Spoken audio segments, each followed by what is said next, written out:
Hey, everybody. This is Spill the Tea with She. This is my Love for Music series featuring Chaz Root. Hey, Chaz. Good to see you. Hey, good to see you too. How are you? I'm good. Excellent. Thanks for participating in this podcast. Well, thanks for thinking of me, and I'm happy to be here. And by the way, my wife Julie sends her regards. She had a meeting today, and she's not here, so she asked me to say hi. Hi, Julie. Okay, can you tell me and the audience about yourself? Like, give us a little of your background story. Oh my God! At my age, it's not so little. Um,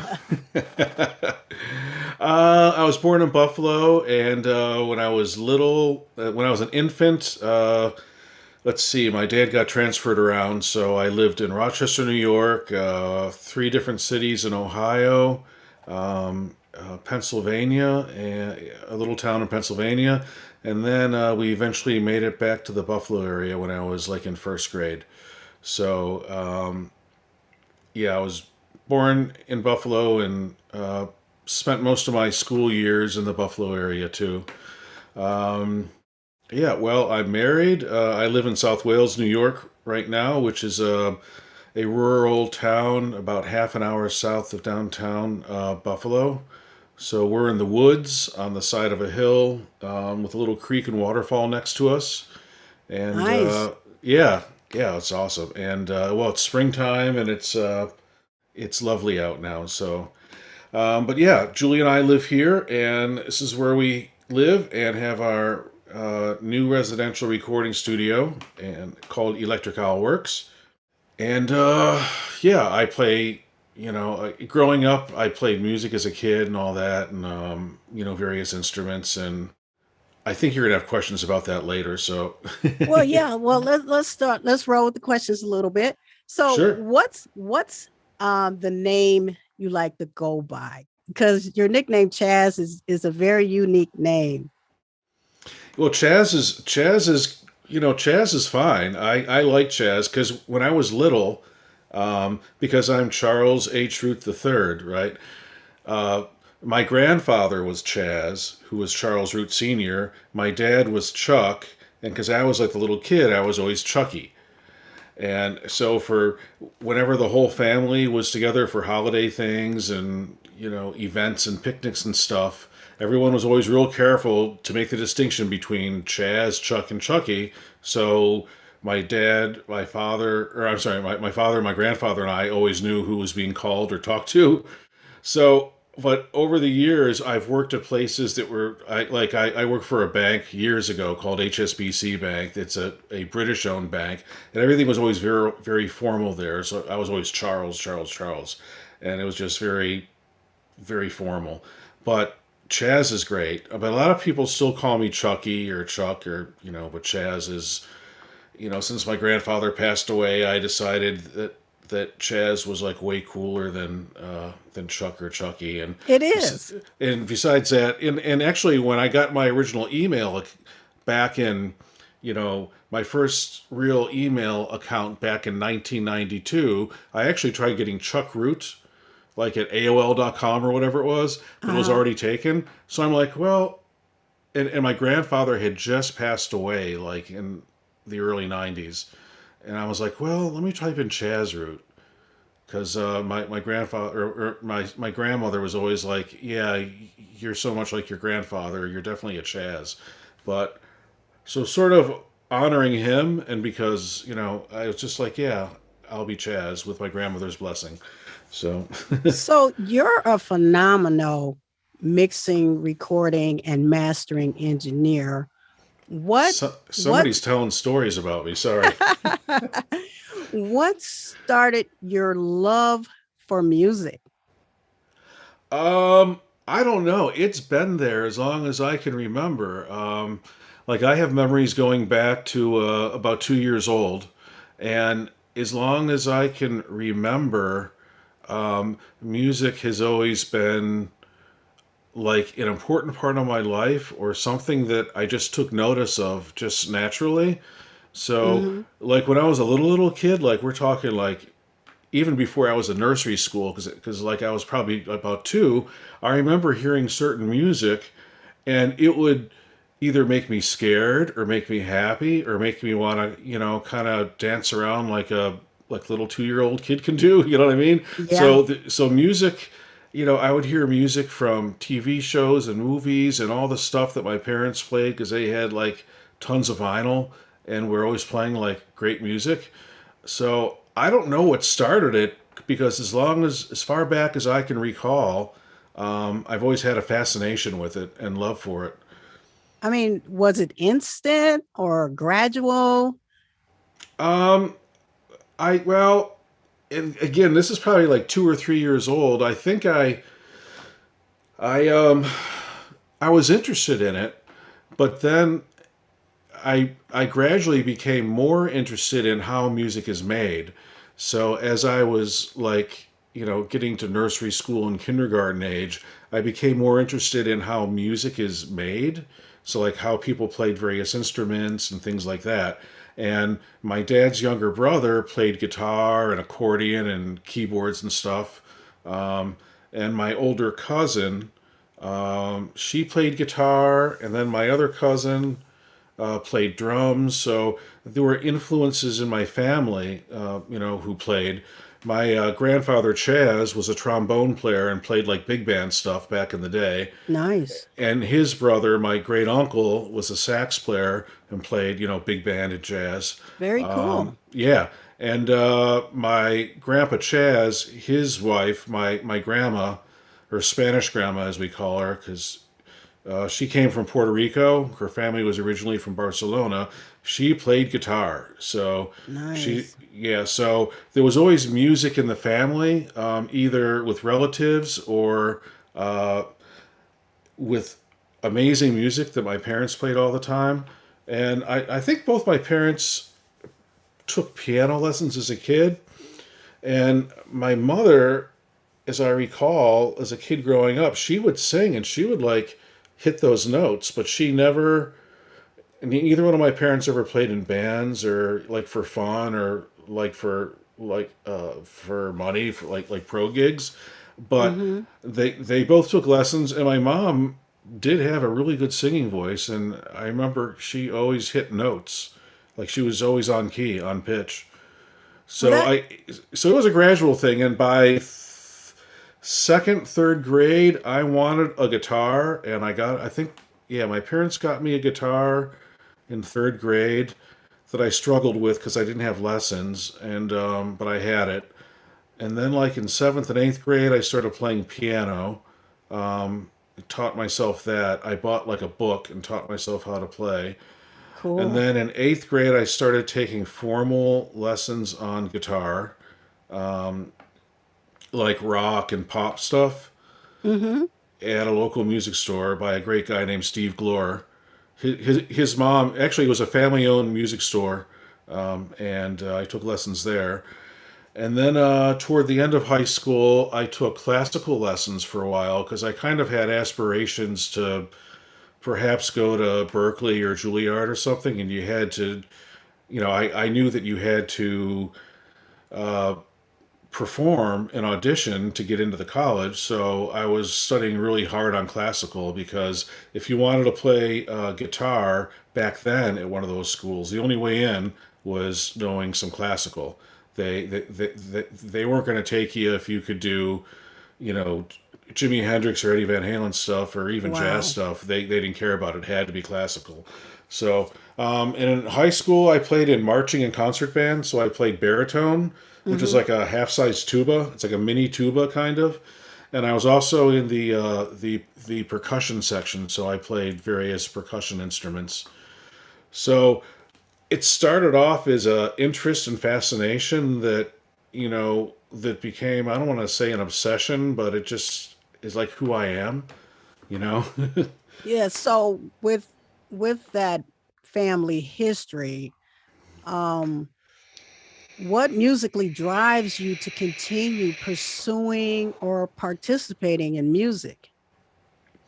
um wow, that's a really interesting question.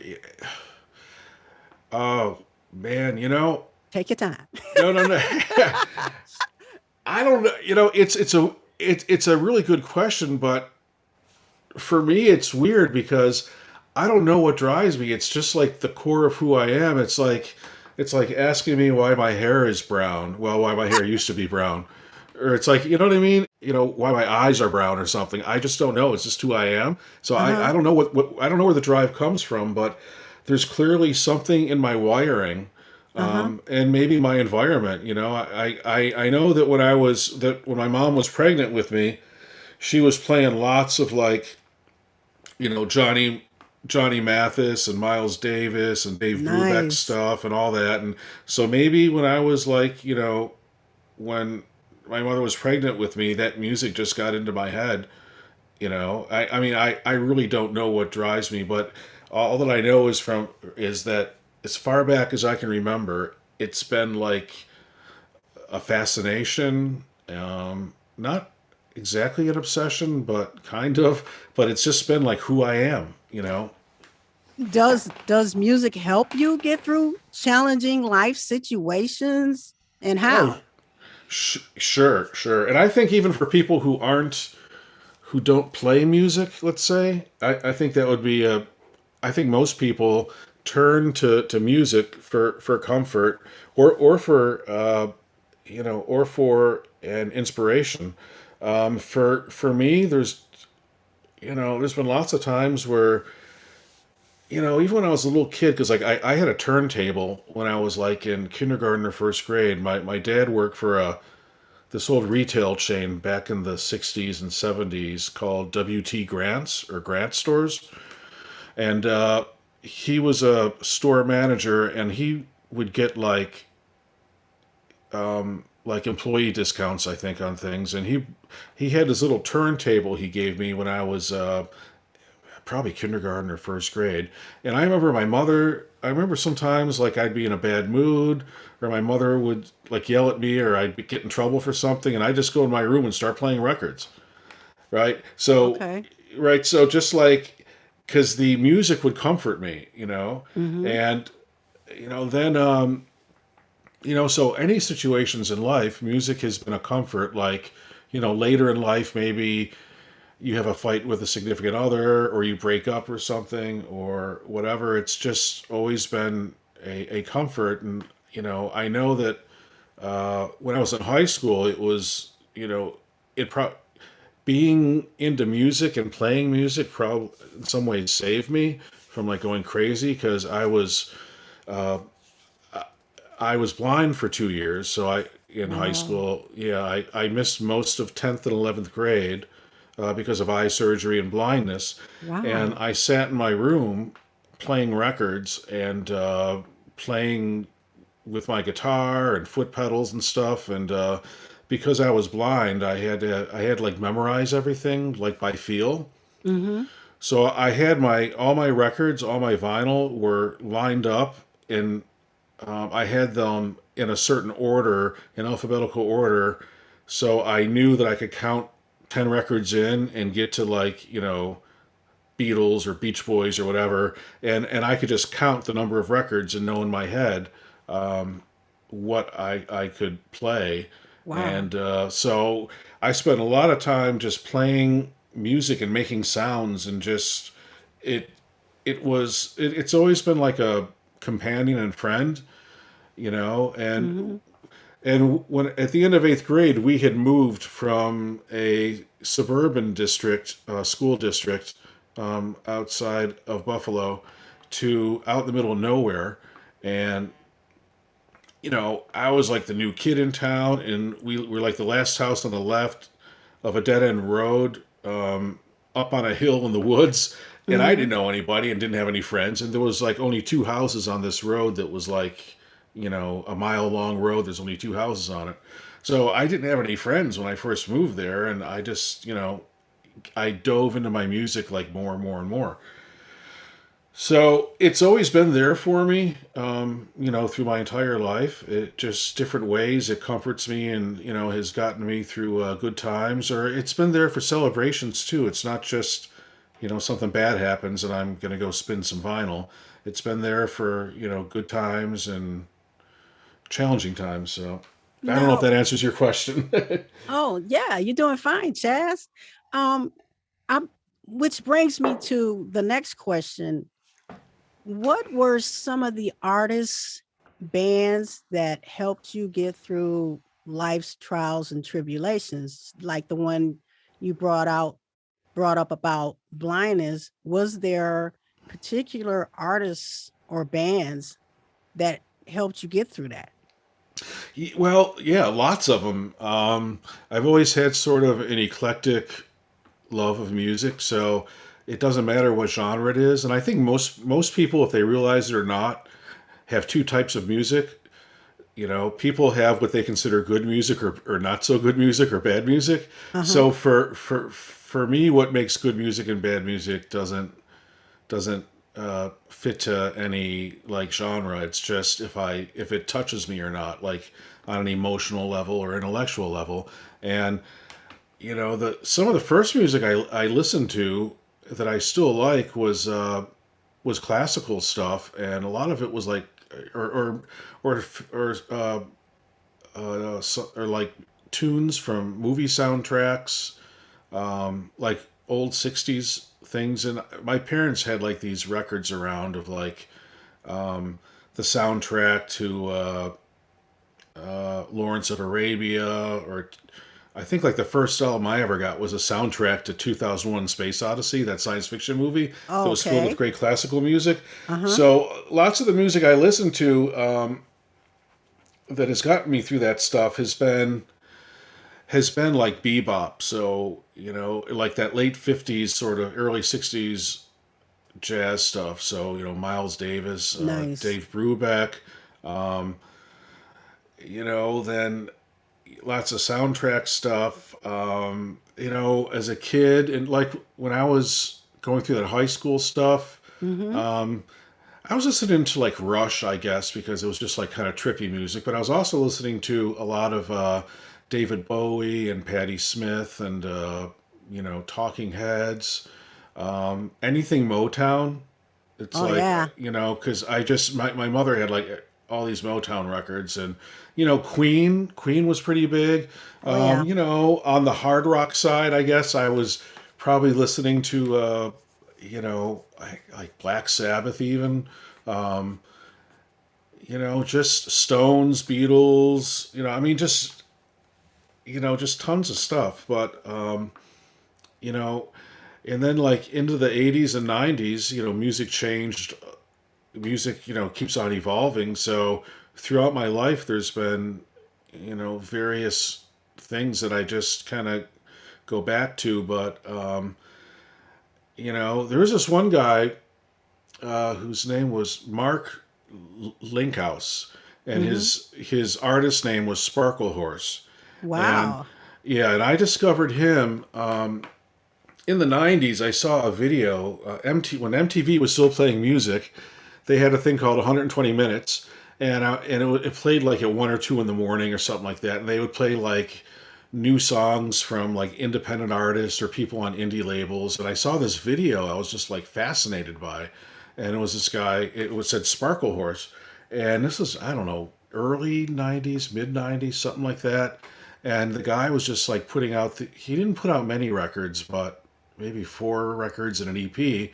But between like the mid '90s and 2010, um, he was just putting out the stuff that he recorded himself. Well, a lot of it he recorded himself, and this was a guy that I felt like almost like was a brother in a way, because I could hear the different influences he was drawing on, Mm-hmm. right?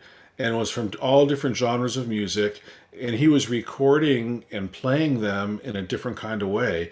You know, using like cheap Casio keyboards from the '80s and just making weird sounds, and but like really good songwriting and amazing like lyrics and stuff. But you know, I think that's why you know, like Patti Smith when I was a kid, and still to this day, um, there was a lot of music that I listened to that when we moved out to the country from like living in the city in the burbs, the country Mm-hmm. kids weren't down with it. You know, Yeah. they were just they weren't down with it, and so I would like hide some of my records when people would come over because it was just like too much of a hassle with like some of these kids who were in the country and just didn't know any better. But I just, Patti Smith stuff was like amazing, Hmm. and there's just so many artists that you know, there's dozens and dozens of artists that I've listened to who've helped me through tough times. And I'm rambling. I'm sorry. No, no, no. This is a podcast. We can just, You can do what you want. yep, you can just talk. This podcast is totally informal and we're just chatting away. So, my next question is, how cool is it to have your wife stand by your side sharing your love for music? Oh, that's sweet. I'm gonna make sure that she hears this. Well, it's awesome. I mean, Julie is a one of a kind of gal, and She is. yeah, Julie or JJ, she's awesome. And we kind of stand by each other's side, and we kind of take turns watching each other's back. So, Nice. and she she's the one who encouraged me. 7 years ago or however long it was to just just stop doing corporate jobs and stuff and just focus on my music like all the like as my full-time gig. And I had previously had portable like studio setups where I could go on location and record bands either at venues or at various rehearsal places and stuff. And I'd been involved with recording on and off, since the '80s, but I never did it full time. I always had full time day gigs, like so. But she really was just like, just do it. Just stop working for these silly people and these ungrateful people and these knuckleheads, and just focus your energy on playing music and on recording and all that stuff. So so it's a blessing, and she's allowed me to focus my energy on that sort of stuff. And luckily, I don't think she would say that I'm taking advantage of the situation, but I think that there is a danger with any passion that it can be almost like an obsession to the point where it's detrimental to like one's life. And I wouldn't say that my music, that my passion for it has devolved into an obsession where my friends and relatives need to step in with an intervention or something. But Julie has, been there and encouraged me, and has often bought me really wonderful birthday presents, like a bass guitar or something. She just buys me stuff, and you know, we just throw it into the pile of goodies for the studio. And so yeah, I mean, having Julie in my life is the best thing. So she's Um, wonderful, and yeah, and she, as you may or may not know, she's the co-owner of the studio. Julie and I are equal partners in Electric Outworks LLC. So she has an MBA, so she's really good with the business stuff and books and all that. So yeah, it's perfect. okay, we're going to continue on. Uh, those were beautiful words about Julie. Oh, thanks. Okay, now let's get into the technical stuff. Woo. As a mixing mastering engineer, how would you describe your style of mixing and mastering? Wow. Well, I don't know if I have a style, but I think that it's really dependent on each project. Mm-hmm. So I'll drill down in that for you. Some projects might be totally in the box. Some might be hybrid with some outboard gear.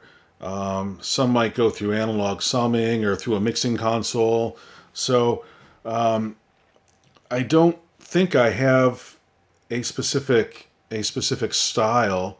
Um, I mean, I do have a template and a workflow that I like to use, but What I do in either a mixing or mastering situation is I like to listen to the music and then try to figure out what I think is going to serve those songs best. Mm-hmm. So it's not like, oh, it's not like, oh, I'm a in the box guy with Slate plugins only or Waves only or UA only or something like that. Ah. Each song's different. What I do that's the same all the time is my signal flow and routing, regardless if I'm doing it in the box or through hybrid or an analog setup, I keep my routing all the same. So I typically have certain subgroups that I like to send my audio to before they hit the mix bus in a mixing situation. Mm-hmm. So I have like four main subgroups that I shoot everything to. So my drums and bass are in one, and then I have another subgroup that I have all my effects and like ambient stuff and things like spatial sounds. So reverbs, delays, modulations, maybe background vocals. And then the other two buses I split up between the different instruments. So it could be guitars, keyboards, horns, uh, sax and reed instruments and various things. So I do have a sort of a method that I use to do that. Because what I found over the years was that I was always, each mix that I would do, either on a board, old school, or in a DAW, I'd always like make these subgroups, but every time it would be different. And it's just started getting crazy because like every song would be different, every project would be different. So Mm-hmm. instead, what I did is I put some constraints on myself, and and I knew that some people use subgroups a lot for mixing, but a lot of people didn't. And actually, people had kind of asked me years ago, like, well, why are you putting that compressor on a subgroup? And like now everybody does it. But what I did was I think I discovered like what Michael Brower does, because he has this thing where he uses four subgroups. And I'm like, well, that reminds me of a four-track tape recorder in a way. And I grew up like recording on four-track. And I thought, well, if I bust everything down to four stereo subgroups, mostly,